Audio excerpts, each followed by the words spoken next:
저희 집은 포스틱이랑 요 닭다리 너겟을 되게 잘 먹어서 그 저희 흔히 말하는 그 치킨 다리 옛날부터 먹던 거 있잖아요. 치킨 네. 다리 모양 과자. 네. 그래서 이거를 놓으면 잘 팔릴 거라 생각을 했는데 생각보다 안 팔려요. 이 정도 사이즈가 몇 평 정도 될까요? 지금 10평 좀 안 돼요. 한 9평 정도? 뭐 이제 후랭이 TV에도 공지가 많이 올라왔지만 제가 부업 강의를 많이 주최를 하는 편인데 현금흐름 부업 강의. 그쵸.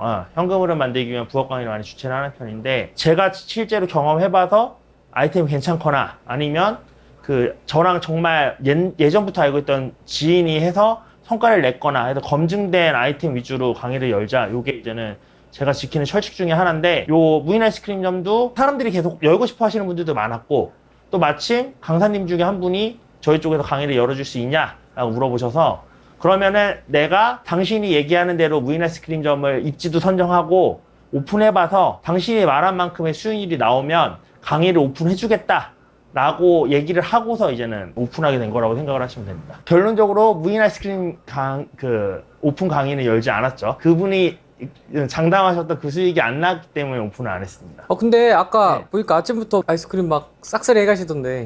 근데 그게 많아야 돼요, 더.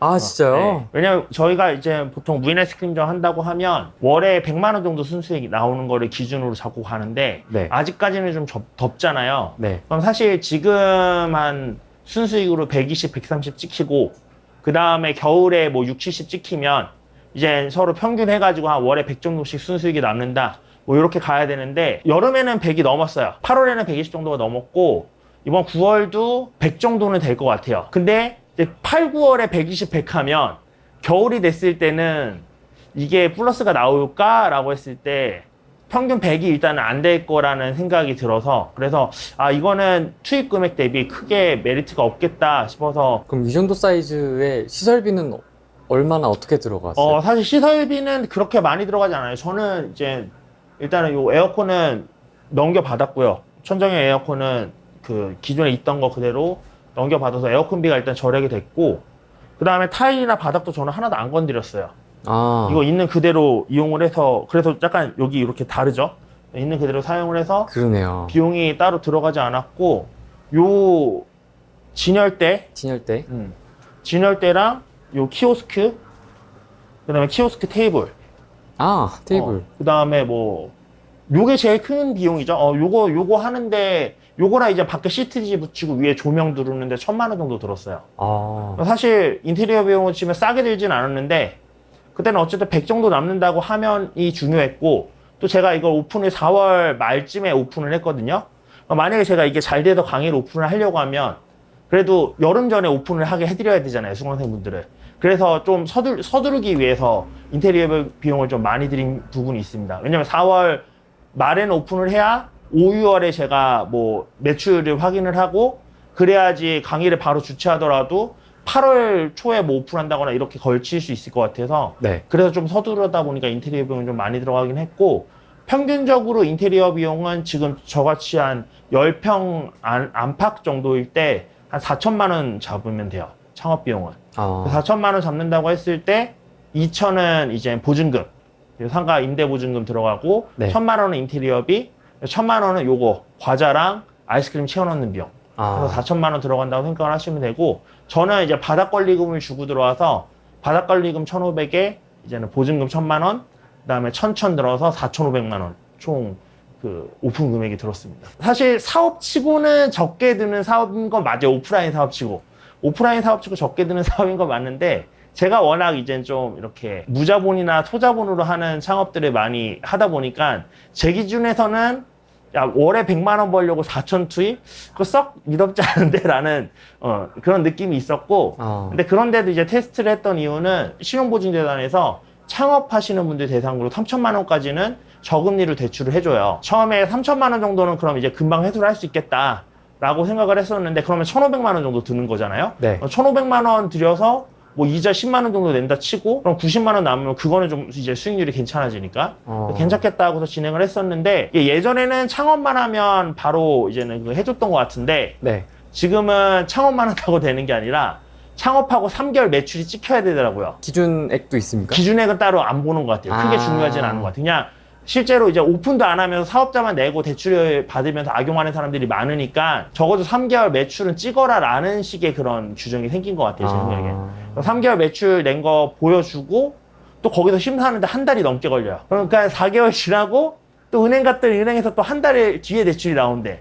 결국엔 오픈하고 5개월 뒤에 3천만 원을 해서 되니까 사실 초반에 4천에서 4,500 정도를 묶이고서 이 월에 100씩 버는 게 제 입장에서는 그렇게 매력적이지 않았습니다. 다른 분 입장에서는 괜찮으실 수도 있어요. 냉장고라고 해야 되나? 이거는 어디서? 냉동고, 예. 네, 냉동고? 냉동고는 그 아이스크림 납품업체에서 다 렌탈을 해줘요. 무상입니다. 아, 그래요? 예, 따로 돈 안 받고 무상 렌탈을 해줘요. 지금 종류가 굉장히 많고 다양한데 예, 한 곳에서 가져오는 예, 한 거예요? 곳에서 다 받는 조건이에요. 그래서 그쪽에서 냉동고를 다 넣어줍니다. 시작할 때. 아, 보통 그렇게 하나 보다. 예. 그럼 과자도요? 아이스크림은 대부분 이렇게 하는 거고요. 과자는 제가 좀 특이 케이스인데 과자는 일반적으로 다 도매몰에서 사서 매장 점주들이 채워놓습니다. 직접? 예, 그래서 제가 아까 진열 때는 가격, 인테리어 가격에 포함시켰잖아요. 네. 왜냐면 과자는 제가 원래 사서 채워놓는 거기 때문에 진열 때를 따로 누가 렌탈해주거나 그러지 않거든요.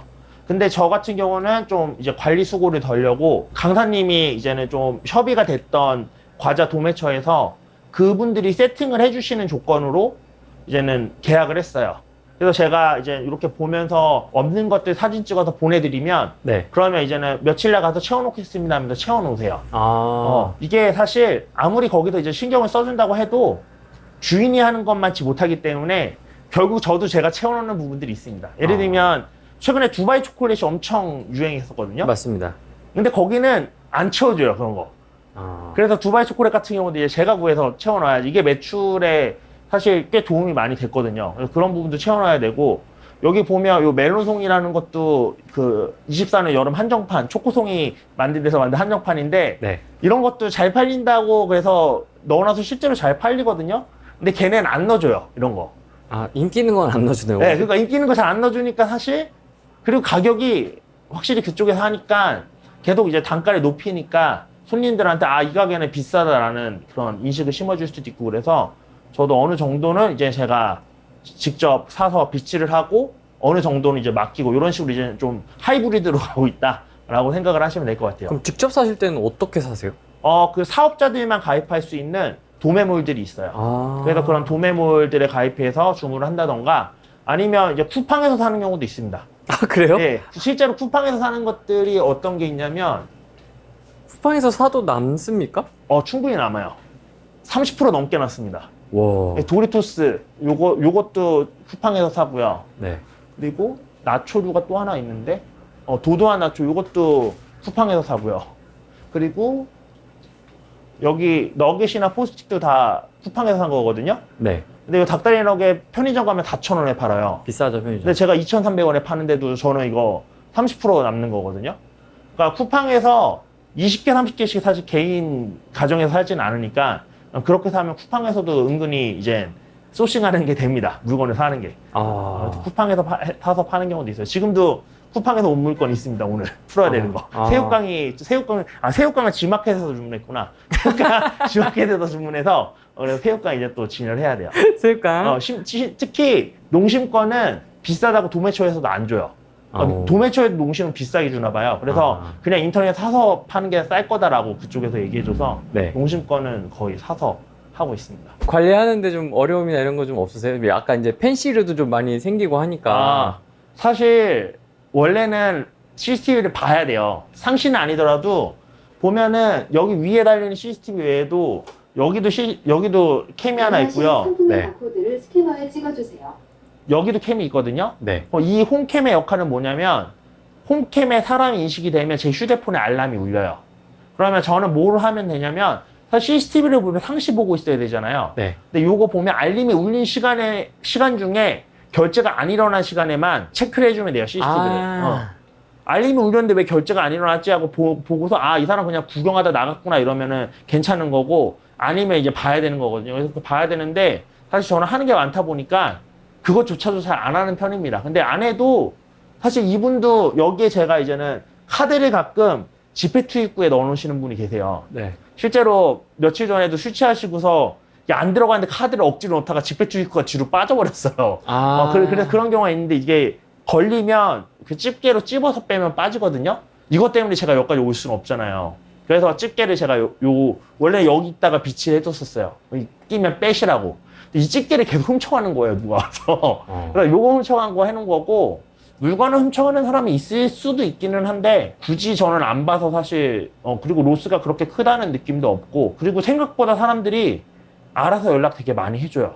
지금 그 카드가 없는데 현금으로 결제하려고 하는데 어디다 두고 가면 되냐 막 이런 식으로 전화도 해주고, 뭐 카드 같은 경우도 제일 많이 일어나는 일이 전에 사람이 카드 꽂아놓고 깜빡 잊고 그냥 갔는데 다음 사람이 결제하려고 눌렀다가 그 전 사람 카드로 자동으로 결제되는 경우거든요. 근데 그 경우에도 사실 이 정도면 모른 척 할 만하지 않아 싶은데 다 전화해서 이래 하니까 전 사람 오면 환불해주세요라고 연락도 해주시고. 이 동네 수준이 높네. 좀 괜찮네. 제가 생각했을 땐 그게 큰 것 같아요. 동네 장사라서. 그러니까 아파트 단지 내 장사라서. 이게 만약에 사당역이나 이런 데 있었으면 다 뜨내기 손님이니까. 그렇죠. 어떻게 잡아내겠어 하겠는데, 여기는 동네 장사니까 아무래도 여기서 CCTV 찍는 순간 사실 다 알잖아요. 동네 사람은 누군지 웬만하면. 그렇죠. 그러니까 더 조심하는 것 같아요. 그래서 하면서 역시 위너스킨점은 이렇게 좀 번화가보다는 동네 장사하는 게 맞겠구나라는 생각이 좀 들었고요. 도난 많이 물어보시는데, 네. 사실 여기 가격표 대충 보시면 아시겠지만 아이스크림 빼놓고는 비싸야 2,000원 뭐 이 정도 수준이에요. 뭐 홈류까지 가도 6,000원이고, 그럼 홈류 2개 들고 도망가도 12,000원이거든요. 네. 아이스크림 2개 들고 도망가도. 네. 근데 알바 쓰는데 1시간에 12,000원이에요. 알바를 하루에 이 무인 아이스크림점을 쓴다고 하면 뭐 5-6, 편의점 쓴다고 하면 사실 5-6시간이 아니라 24시간을 써야 되잖아요. 하루에 24만 원어치가 도난되질 않아요. 그래서 제가 생각했을 땐 조금 도난이 있더라도 사실 그거 걱정하는 것보다 알바비 세이브하는 게 훨씬 더 크다고 봅니다. 특히 저 같은 경우는 옆에 슈퍼마켓도 있는데, 슈퍼마켓 사장님은 24시간 못 앉아 계시잖아요, 일단 기본적으로. 그렇죠. 그러면 그 인건비나 이런 거 생각하면 아직까지는 우리나라 도덕 수준이 그렇게 낮지 않고, 또 보면 CCTV가 무서울 정도로 위에 많이 깔려있어요. 생각보다 CCTV가 많아가지고 저 놀랐습니다. 여기 요 쬐끄만데 8개가 있거든요. 엄청 많아요. 그래서 사람들한테 위압감을 사실 좀 주기 때문에 그렇게까지 걱정하실 문제는 아니다라고 생각하셔도 될 것 같아요.